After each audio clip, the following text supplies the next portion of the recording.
Well, hello everyone, and welcome back to part 20 of the TOS Enterprise build. Today we're going to actually start installing the bussard collectors. We got to get them wired, all those I believe 8 wires or more together, and get them installed into the nacelle. So let's head over to the bench. Well, hello and welcome back to the TOS Enterprise build. We're getting there. I know I had a little issue with when we were putting the nacelles on the pylons. Something with my camera. I don't know what it was, but it just kept shutting down. But they're together. They're on. They're in. And then I just one day was working on some stuff, and I decided to throw the saucer on. That went relatively smooth, so that wasn't really a big deal. All I had to do is stick the positive and negative power line down through and just put some little glue and press it on and let it sit. So, I mean, it fought a little bit. I had to go pull it apart and sand the little areas where it was tight, and notch a wire trench. When the part of the actual neck goes up into the socket, there's a notch here for wires to go through, and plus the wire that came up and out, and I think it was just a little too tight because I wasn't getting a good tight fit up towards where the outer neck reaches the saucer. But other than that, pretty good. And then I painted up these guys. These are just sitting on here, they're not glued yet. I just wanted to, I get excited and I want to see what they look like. These I still have to paint. Finish painting. I got to paint the this part here has to be the hull color. So these still have to get some serious painting done to them. So I can get that to line up again. There we go. But I just had them on there just to see how she's coming out. And then I did go through and hooked up all the wires in here. I was like, well, I got her upside down, and I did do the belly decal. The belly decal came out alright. I don't know if I can give her a little tilt. But the belly decal came out good. So that's on there. And like I said, I just ran all the wires through and just connected them. These guys are all switches. There's for the blue lights, nacelles, warp engines, chiller grills. The yellow is for the yellow lights at the end here. And then the white is for the ceiling light in the shuttle bay. I just attached them all to this cable just to, test to make sure everything's working. And everything is working great. Drilled the hole in the bottom of the base so the wires could come through, but it's going to have a... Is this one I'm going to do a jack? Yeah, we're going to put a jack here, and then we'll have some switches. What, 3? Chiller grills, yellow end pieces, and the light back here, yeah. So there'll be 3 switches. Otherwise, as soon as I power up the power strip, it'll bring everything on. I don't know if I want a main power. Maybe. That'd be 4. 1, 2, 3, 4. Maybe. I might stack them all together. So I don't want a lot of stuff here because I'm going to paint this space up like a planet, and then I'm still going to have the emblems that I got from the photo etch that I got to put on here.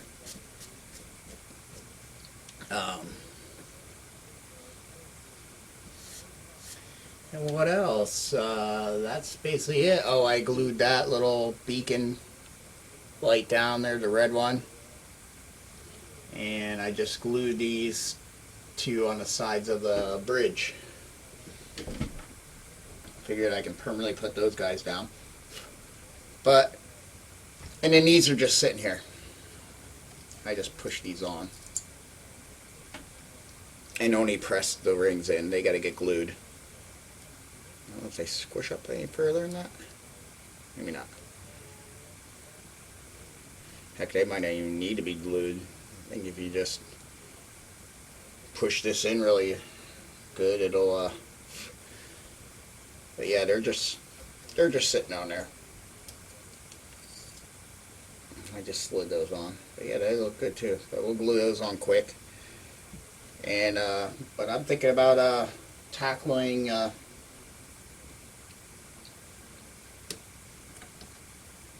still gonna paint the, deflector dish too. It's sanded and ready. But these got to get painted. I did glue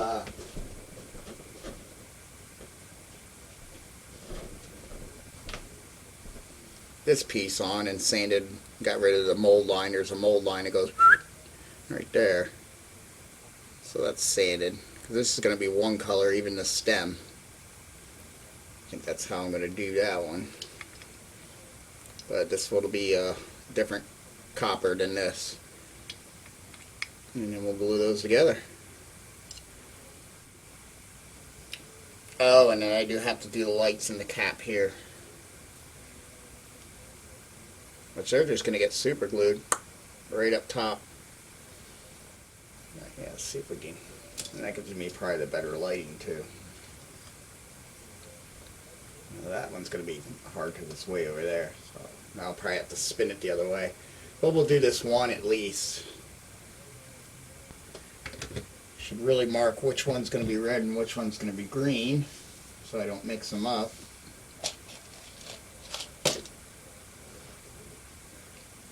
Even if I just marked the red one. And we'll just do it right there in this piece here. I always like to, because it's so simple when you get busy and with other issues to forget. The same thing with marking. I mark them on the inside on the saucers when I'm doing the wiring, because it's so easy to, and it's upside down, so it's reversed. That makes it even worse. And we'll mark this one green for port and starboard. These guys are a little, this side's not as bad, but he didn't give you enough wire because I didn't trim much in here. But they're a little short, so I think what I'm going to do is off these discs that have all the lights for it, I think we'll run little jumpers. We got plenty of room to reach all those wires too that come through.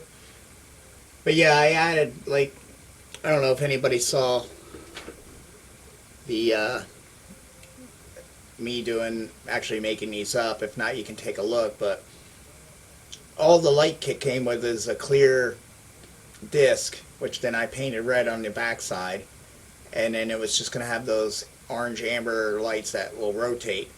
I decided to add some of the kit part stuff, like these little Christmas tree parts, and then I have them flashing to add more flashing besides the rotation. And then those other things are just there to glow or whatever. You probably will never see them, especially once you get the other parts put on into it. Yeah, so let's get the SMDs in these top pieces and then do the jumpers. And then I need to pull up that instructions so I know which color goes where on the wheel. And we're good. Well, hello everyone, welcome back. As you can see, we got these lights going. That light coming up on the top looks really good. And in this side, I actually hooked up the effects board.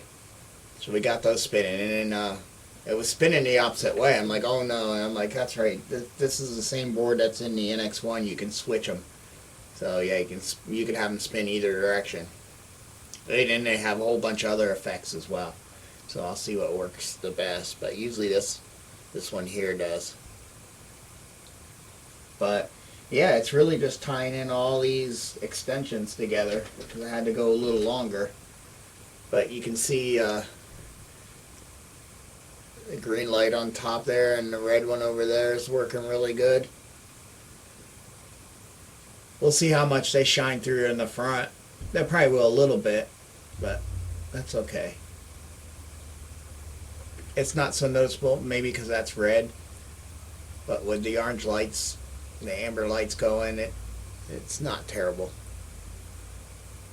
I think we'll see. If not, I'll just sit it with a little tulip in there to keep them from shining through. But yeah, nothing to it. We want to unplug this, and I gotta take this back out.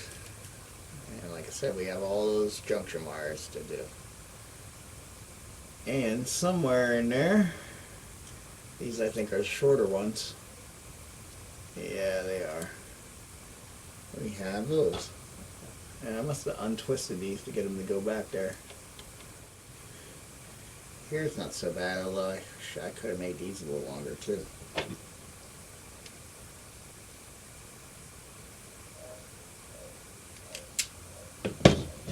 I get a hold of them.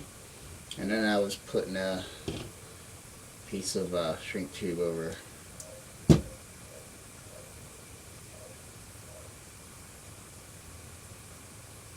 that. So then we need the regular white one up here. And here's where it's going to get tricky because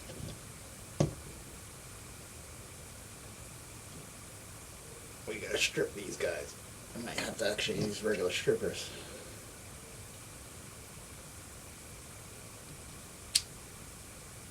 I can just make it.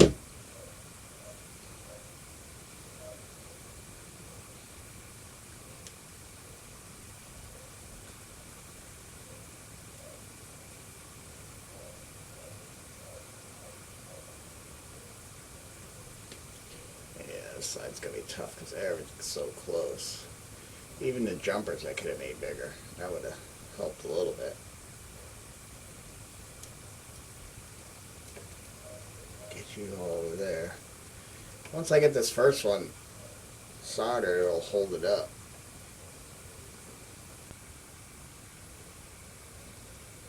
That's the only problem. The other side was nice. I had plenty of room. It's still a little tight for my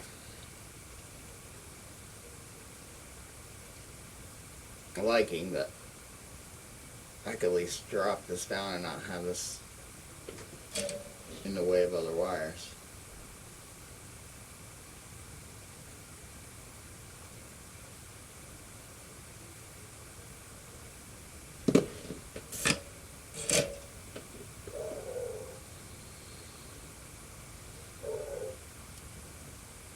Bend you that way.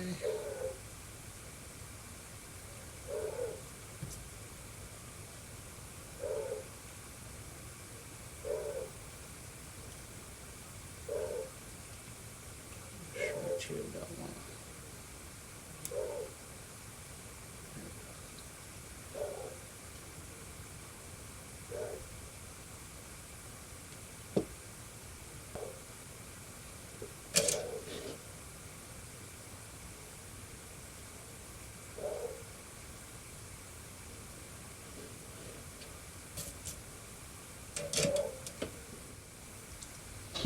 That's really going to be a tough one. And there's only one way you can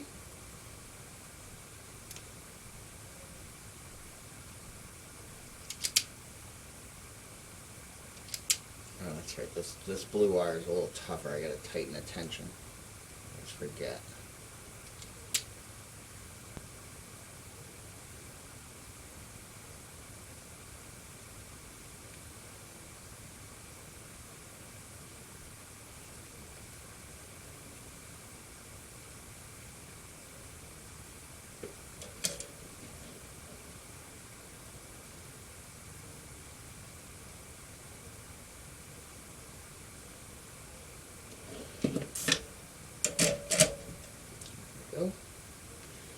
remember put a piece of insulation? Yes, I did. I almost thought I didn't.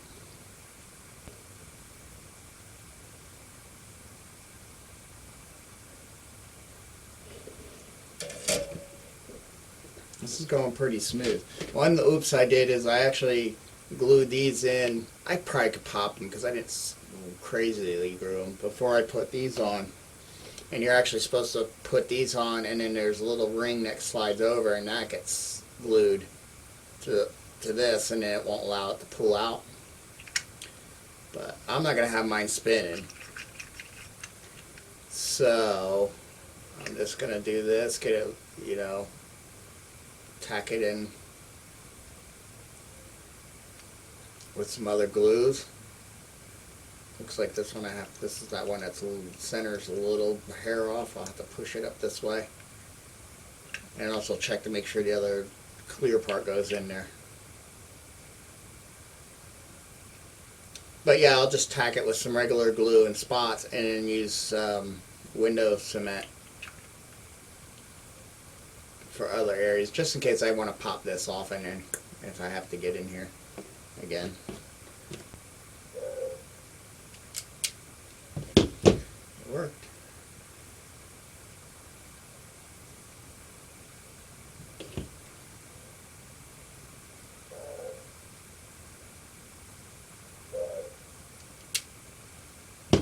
So that this time, let's not forget some shrink tube.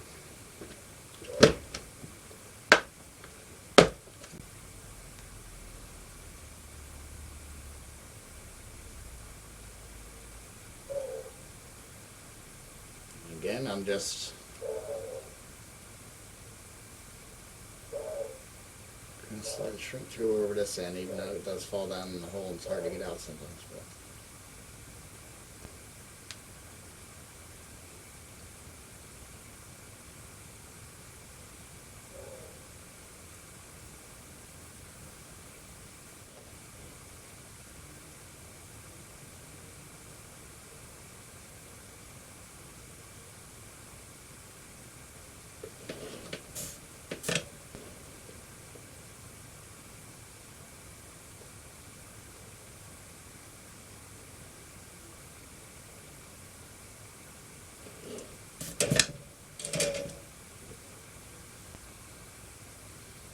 U3 left.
Yep, definitely slide them down these wires, make it easier.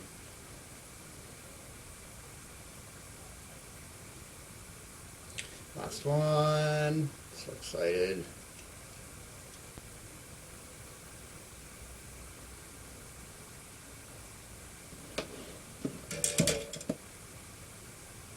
Sometimes those insulations melt so good together they become one. I want solder on there.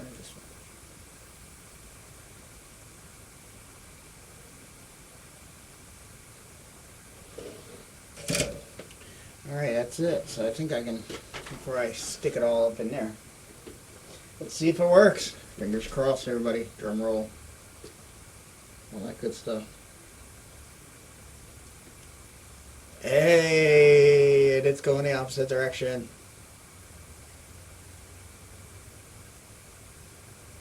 Or, you know, to the other one. It's going the right way. This one's supposed to go clockwise, the other one goes counter. So I don't know if I'm going to do these where the two are going, or to have ones where there's, you know, a multiple, like a pair of threes or a pair of twos. It gives a little more, and I'll see how it glows the other parts that we have to insert on top of this. Get up in there. Let's see if we can close this without that rubbing the back wall. Oh, that would help if we. Alright, right side. Yeah. And it's, you know, they want to push forward always. But it's not like I'm to get them to close, so that's good. Hey.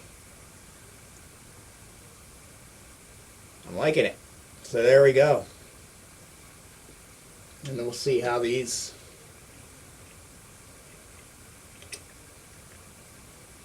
look on there. And they actually pull a little more of the light forward when you do that. Even from the side you can see it. And that's why I wanted to see more of the amber, like from the side. But I did the back plate in a red. He called for in the lighting kit to paint that back clear piece, the amber. But I wanted to pull more color in it, figuring the amber lights are going to just wash everything out. And the other ones flashing that I added are working. Now once we frost, this is going to get frosted.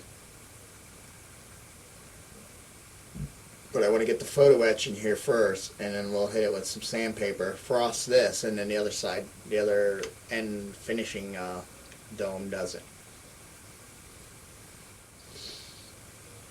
But hey,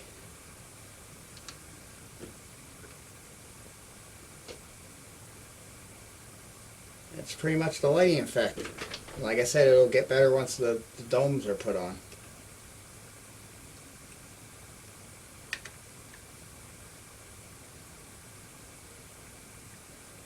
Yep.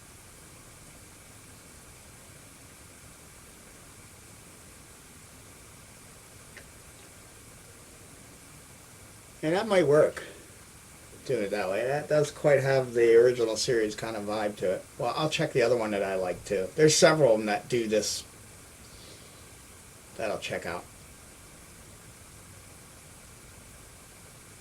But I'm really happy I added those extra lights to give some more color than just the amber.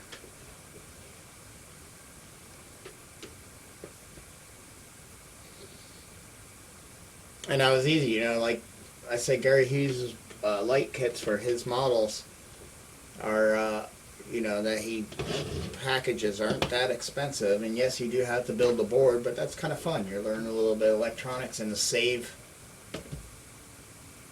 you know, for the cost of a light kit, that's nothing. And the instructions are great. They're online. But I always like to add on to what he gives it a good basis. Now, I see there's a new Polar Lights release of the Katinga Chronos 1, and I have the smaller version, the old motion picture Katinga, and I got the photo etch for that, and decals, I think, as well. I don't know if it's much different decals, but I think it comes with decals as well, I believe. I could be wrong. But it should have everything, you know. I even got the engine grills. And I think that's, that might be where JT Graphics took over Don Light Magic's, some of his products. I think that's what it is. Yeah, JT Graphics took over Don Light Magic. That's where you'll see something that says DLM, that's Don Light Magic's -7M. That's for his photo etch. And then the, actually it looks like Paragraphics did it, because it has PGMS, Paragraphics, and there it is, Paragraphics, etched by Paragraphics. And then I think, alright, I know this part here, the engine grills, the Chronos engine grills, photo etched by JT Graphics, I think, or photo etched by Paragraphics, and then JT Graphics did the probably the decals for that. Yeah, old Don Light Magic. So Paragraphics must have did the photo etching. There's a lot of pieces. Yeah, there's a lot of stuff that's going to go on that normal Katinga to make it the Kronos 1. Which is cool. But now they got a big 3. This is the little 650 one that's like the D7 and all that. So I'm going to build this still, but I'm definitely ordering because it's the big 350 to go with the big Polar Lights Katinga. I'd love to have the two of those together.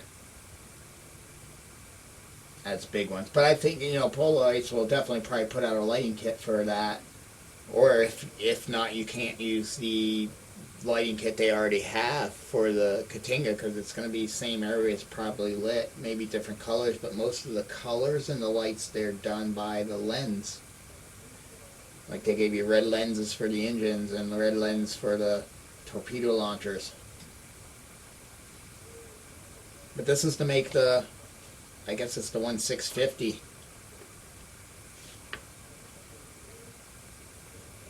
It's going to be hard to see. It's Kronos 1. It's funny how, like, I finally decide what I'm going to do with that ship. I didn't want to make it just a regular, another Katinga, which I would have. And these are engine grills. I guess this kit didn't come with the engine grills. So this gives you it. But yeah, I bought this separate too, which is through jtgraphics.com. But it's, the photo etch is actually made by Paragraphics. So, I'll build both of them. This one I might just turn around and sell. No, I know I'll definitely like the new one. I gotta do a pre-order for it. It's supposed to come out, I think, sometime this spring. So, I'll have to put a pre-order out for it. That way, when it comes in, I get a notification and say, we need your money now, and we'll ship it. I might end up doing with the Kronos 1, doing my own light kit. That way, everything's at 9 volts. Like my Katinga, I actually have to change the 9 volts. It's battery powered, so their lights only needed 4.5 volts. I added the shuttle bay, which I won't do to the Kronos 1. That was, I'm sure it'd fit. It's probably the same hull. It's just all the detail is going to be different. And but other than that, it's all the same hull. So they probably can go right with the same lighting kit. This diffuse, it'll catch more of the light and make it more of a solid amber kind of thing and then you'll see the lights moving, but you won't. Hopefully, you'll hide some of the individual bulbs a little bit. That's okay. It's looking good, and we get those blades in there, and they'll. You see the blades, which I think I'm just going to leave brass. I know they're supposed to be silver, but I might leave them brass because this is an old school. You got copper deflector dishes, and the brass will go with the amber look. So we'll see. If I don't like it, I can paint them. But I'm definitely going to want to put them down on this thing first. So that's what's probably going to be next. Like I said, I think I can still put these on. I mean, this would be the easiest way to mask it. I just cut a circle and. But I can do something similar into this. Wrap some tape around it. Won't be bad either. So. But alright, till next time. Thanks for watching.